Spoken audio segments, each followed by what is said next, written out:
ही थे। उन्होंने सब ग्वाल वालों को बुलाकर कहा, मेरे प्यारे सखाओ, आज हम लोग अपने को उचित रीति से 2 दलों में बांट लें और फिर आनंद से खेलें। उस खेल में ग्वाल वालों ने बलराम और श्री कृष्ण को नायक बनाया। कुछ श्री कृष्ण के साथी बन गए और कुछ बलराम जी के। फिर उन लोगों ने तरह तरह से ऐसे बहुत से खेल खेले जिनमें एक दल के लोग दूसरे दल के लोगों को अपनी पीठ पर चढ़ाकर एक निर्दिष्ट स्थान पर ले जाते थे। जीतने वाला दल चढ़ता था और हारने वाला दल ढोता था। इस प्रकार एक दूसरे की पीठ पर चढ़ते चढ़ाते श्री कृष्ण आदि ग्वाल वाले गौवें चराते हुए भांडीर नामक वट के पास पहुंच गए। हे परीक्षित, एक बार बलराम जी के दल वाले श्री रामा, वृषभ आदि ग्वाल वालों ने खेल में बाजी मार ली। तब श्री कृष्ण आदि उन्हें अपनी पीठ पर चढ़ाकर ढोने लगे।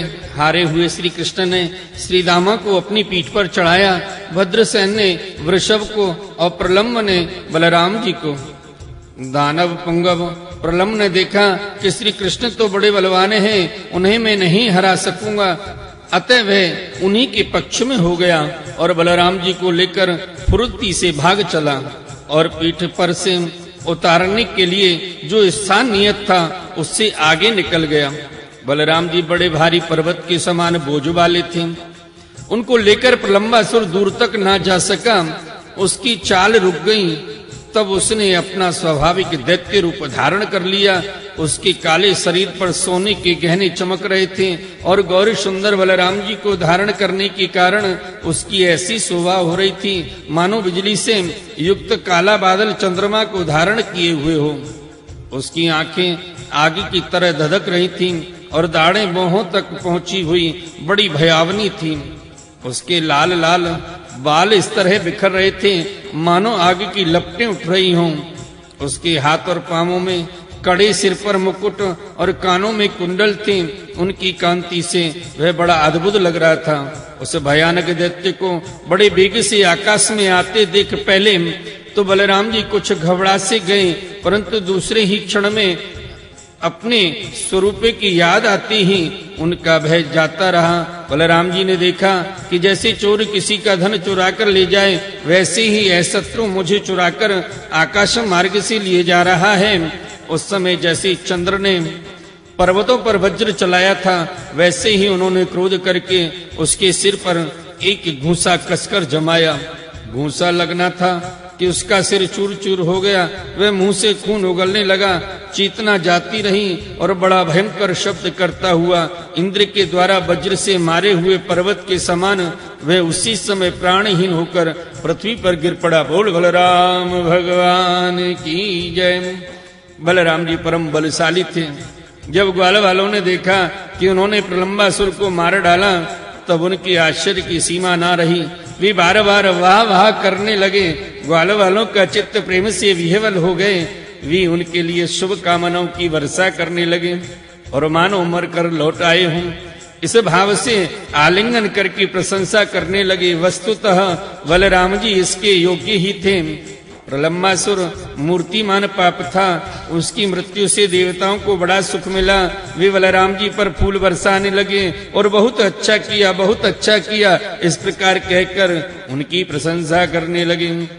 बोलिए श्रीमद्भागवत महापुराण की जय। आइए भक्त वृंदो, श्रीमद्भागवत महापुराण के 10वें स्कंद में 19वां अध्याय गौओं और गोपों को दावानल से बचाने का प्रसंग श्रवण करते हैं। श्री सुखदेव जी कहते हैं, हे परीक्षित, उस समय जब ग्वाल वाले खेल कूद में लग गए, तब उनकी गौएं बेरोक टोक चरती हुई बहुत दूर निकल गईं और हरी हरी घास के लोभ से एक गहन वन में घुस गईं। उनकी बकरियां, गायें और भैंसें एक वन से दूसरे वन में होती हुई आगे बढ़ गईं तथा गर्मी के ताप से व्याकुल हो गईं। वे बेशुद्ध सी होकर अंत में डकराती हुई मुंजाटवी सरकंडों के वन में घुस गईं। जब श्री कृष्ण बलराम आदि ग्वाल वालों ने देखा कि हमारे पशुओं का तो कहीं पता ठिकाना ही नहीं है, तब उन्हें अपने खेल कूद पर बड़ा पछतावा हुआ। और वे बहुत कुछ खोजबीन करने पर भी अपनी गौओं का पता न लगा सके। गौएं ही तो ब्रजवासियों की जीविका का साधन थीं। उनके ना मिलने से वे अचेत से हो रहे थे।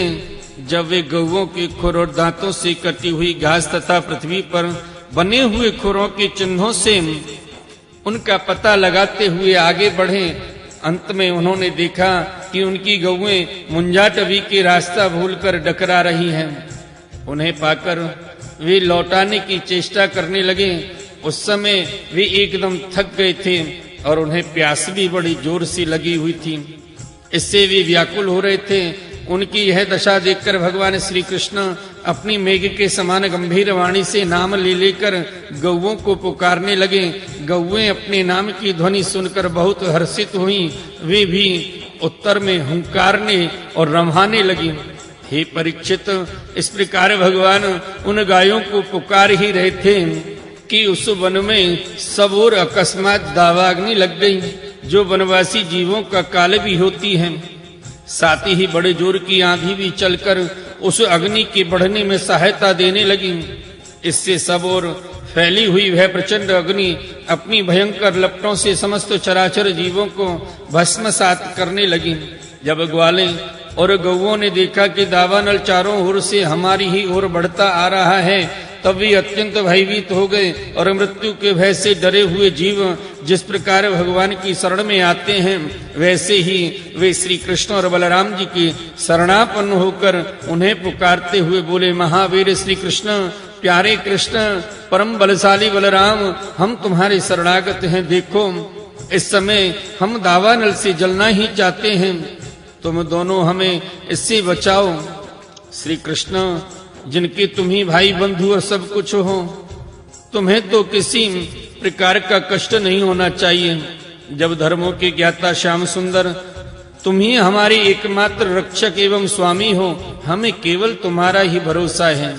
सभी ग्वाल वाले भगवान श्री कृष्ण पर भरोसा करके उनकी स्तुति करने लगे। मोह केवल आस तुम्हारी सांवरिया गिरधारी, मोह केवल आस तुम्हारी सांवरिया गिरधारी। गिरधारी मेरो बनवारी, गिरधारी मेरो बनवारी, मोह केवल आस तुम्हारी सांवरिया गिरधारी। हे कन्हैया, केवल तुम्हारा ही आसरा है, तुम पर ही भरोसा है। श्री सुखदेव जी कहते हैं अपने सखा ग्वाल वालों से, ये दीनता से भरे हुए वचन सुनकर भगवान श्री कृष्ण ने कहा, डरो मत, तुम अपनी आंखें बंद कर लो। भगवान की आज्ञा सुनकर उन ग्वाल वालों ने कहा, बहुत अच्छा, और अपनी आंखें मूंद ली। तब योगेश्वर भगवान श्री कृष्ण ने उस भयंकर आग को अपने मुंह में पी लिया और इस प्रकार उन्हें उस घोर संकट से छुड़ा लिया। इसके बाद जब ग्वाल वालों ने अपनी अपनी आंखें खोलकर देखा, तब अपने को भांडीर वट के पास पाया। इस प्रकार अपने आप को और गौओं को दावानल से बचा देख वे ग्वाल वाल बहुत ही विस्मित हुए। श्री कृष्ण की इसी योग सिद्धि तथा योग माया के प्रभाव को एवं दावानल से अपनी रक्षा को देखकर उन्होंने यही समझा, श्री कृष्ण कोई देवता है। हे परीक्षित, सायंकाल होने पर बलराम जी के साथ भगवान श्री कृष्ण ने गौएं लौटाई और बंसी बजाते हुए उनके पीछे पीछे ब्रज की यात्रा की। उस समय ग्वाल वाल उनकी स्तुति करते आ रहे थे। इधर ब्रज में गोपियों को श्री कृष्ण के बिना एक एक क्षण 100 युग के समान हो रहा था। जब भगवान श्री कृष्ण लौटे, तब उनका दर्शन करके वे परमानंद में मग्न हो गई। बोलिए श्रीमद् भागवत महापुराण की जय। आइए भक्त वृंदो, श्रीमद् भागवत महापुराण के 10वें स्कंद में 20वां अध्याय वर्षा और शरद ऋतु का वर्णन श्रवण करते हैं। श्री सुखदेव जी कहते हैं, हे परीक्षित, ग्वाल वालों ने घर पहुंचकर अपनी मां बहन आदि स्त्रियों से श्री कृष्ण और बलराम ने जो कुछ अद्भुत कर्म किए, दावानल से उनको बचाना, प्रलंब को मारना इत्यादि सबका वर्णन किया। बड़े बड़े बूढ़े गोप और गोपियां भी राम और श्याम की अलौकिक लीलाएं सुनकर विस्मित हो गईं। वे सब ऐसा मानने लगे कि श्री कृष्ण और बलराम के वेश में कोई बहुत बड़े देवता ही ब्रज में पधारे हैं।